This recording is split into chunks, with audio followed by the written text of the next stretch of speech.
दोस्तों आज के इस वीडियो में हम आपको एक लड़का और एक लड़की की शादी का एक ऐसा वाकया बताने वाले हैं जिसको सुनकर आप हैरान और परेशान हो जाओगे और आप कुछ सोचने पर मजबूर हो जाओगे। तो प्यारे दोस्तों, आप इस वीडियो को आखिर तक जरूर देखें और मेहरबानी करके अपने दोस्तों में शेयर भी कर दें। तो चलिए दोस्तों शुरू करते हैं।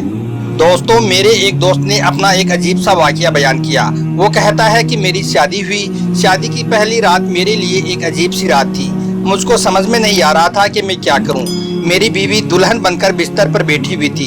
मैंने उसको हाथ लगाना चाहा तो वो बोली, खबरदार मुझे हाथ मत लगाना, क्योंकि मैं किसी और से मोहब्बत करती हूँ।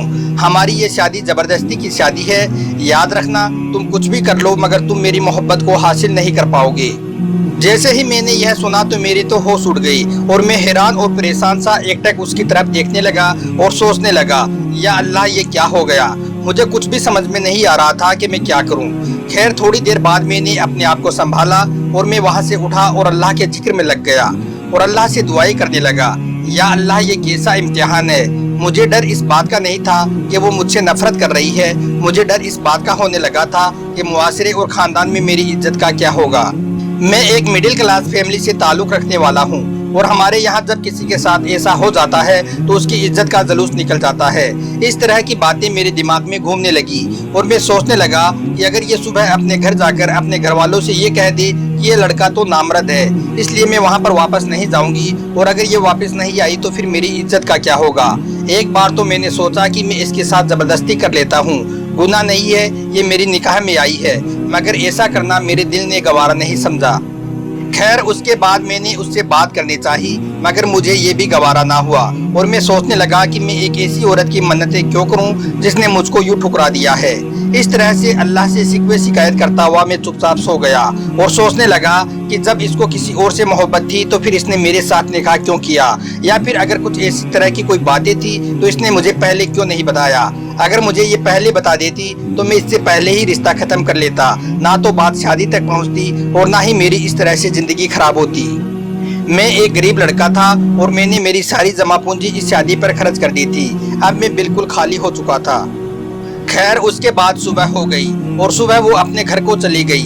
3 दिनों तक उसकी कोई भी खैर खबर ना हुई। चौथे दिन उसकी अम्मी का कॉल आया और कहने लगी, बेटा आप अपनी बीवी को लेने नहीं आए। तो मैं शर्म के मारे पहुंच गया उसको लाने के लिए। मैंने वहां भी किसी को कुछ नहीं बताया और चुपचाप उसको लेकर घर आ गया। अब घर आने के बाद मेरी बीवी मेरे सामने तो नहीं मगर घर की छत पर जाकर हर रोज वो किसी से घंटों फोन पर बातें करने लगी। मैंने उससे इसके बारे में कभी भी नहीं पूछा कि वो किससे बातें करती है। बस उससे मैंने एक बार पूछा था कि क्या उसको तलाक चाहिए, तो वो कहने लगी कि नहीं मुझे तलाक नहीं चाहिए।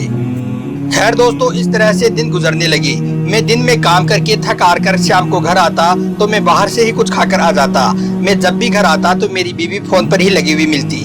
ये देखकर मेरा दिमाग खराब हो जाता मगर मैंने कभी भी उसको कुछ नहीं कहा। एक रात में सोया हुआ था कि आधी रात को मेरे फोन की घंटी बजी। मैंने देखा कि फोन मेरे किसी दोस्त का था। मैंने फोन उठाया तो मेरे दोस्त ने कहा कि भाई तुम्हारी बीवी इस वक्त किसी और मर्द के साथ फला फला होटल में बैठी हुई है।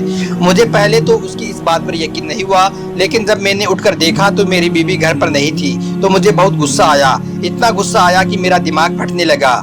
उसने मेरे साथ शादी की पहली रात से लेकर अब तक जो कुछ भी किया उसको मैंने बर्दाश्त किया। मैंने मेरी और उसकी इज्जत रखी, मगर अब मुझसे बर्दाश्त ना हुआ और मैं सीधा चल दिया उस होटल की तरफ।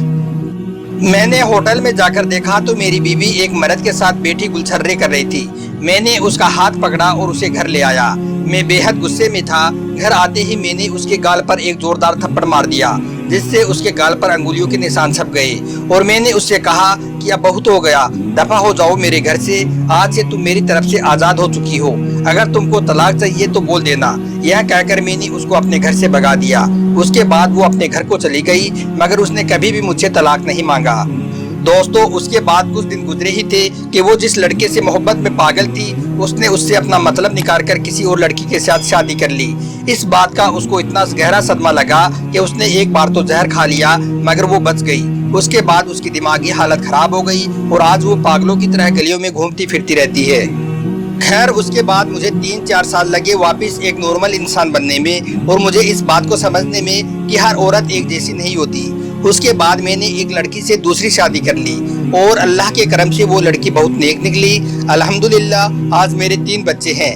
پتہ نہیں میں نے جو 3-4 سال حوصلوں سے گزارے ہیں اس کی بدولت اللہ تعالیٰ نے مجھے ایک نیک بیوی کے طور پر تحفہ دے دیا۔ میری یہ بیوی مجھ سے اتنی محبت کرتی ہے کہ میں اب ذرا سا بھی پریشان ہو جاتا ہوں تو میری بیوی کی نیند اڑ جاتی ہے۔ اگر میں تھوڑی بھی دیری سے گھر پہنچوں یا اس کو میسج نہ کروں تو وہ پریشان ہو جاتی ہے۔ کئی دفعہ تو ایسا دیکھ کر مجھ کو جھنجھلاہٹ آ جاتی ہے کہ اللہ کی بندی میں کوئی دودھ پیتا بچہ نہیں ہوں تو میری اتنی فکر اور چنتا کیوں کرتی ہو؟ مگر میں کئی بار سوچنے لگ جاتا ہوں کہ عورت میں بھی کتنا فرق ہے۔ عورت ہی یہ ہے اور عورت ہی وہ تھی، دونوں میں کتنا فرق ہے۔ میں پہلے بھی یہی تھا اور میں اب بھی یہی ہوں، مگر دونوں میں کتنا زیادہ فرق ہے۔ پہلی عورت کسی کے فریب میں آ کر کس طرح سے اپنی پوری زندگی خراب کر لی، مگر لوگ کہتے ہیں کہ میں ایک ظالم ہوں، اس عورت پر میں نے ظلم کیا جس کی وجہ سے وہ پاگل ہو چکی ہے۔ اب میں لوگوں کو کیا بتاؤں کہ دراصل اس کے ساتھ کیا ہوا ہے۔ خیر دوستو، اللہ ایسی عورتوں کو نیک ہدایت دی، مگر اس بات کو آپ ہمیشہ یاد رکھیں کہ ایک حرام محبت کا مقدر ہمیشہ ذلت و رسوائی ہی ہوتی ہے، اور کسی سے ناجائز رشتہ رکھنے سے زندگی سنور جائے گی، یہ بہت بڑی بیوقوفی ہے۔ اس لیے آج کے لڑکے لڑکیوں کو سمجھنا چاہیے کہ وہ اپنے ماں باپ کے خلاف کبھی بھی نہ جائیں اور ان کے خلاف کبھی بھی کوئی بھی کام ایسا نہ کریں جس سے ان کو تکلیف ہوتی ہو۔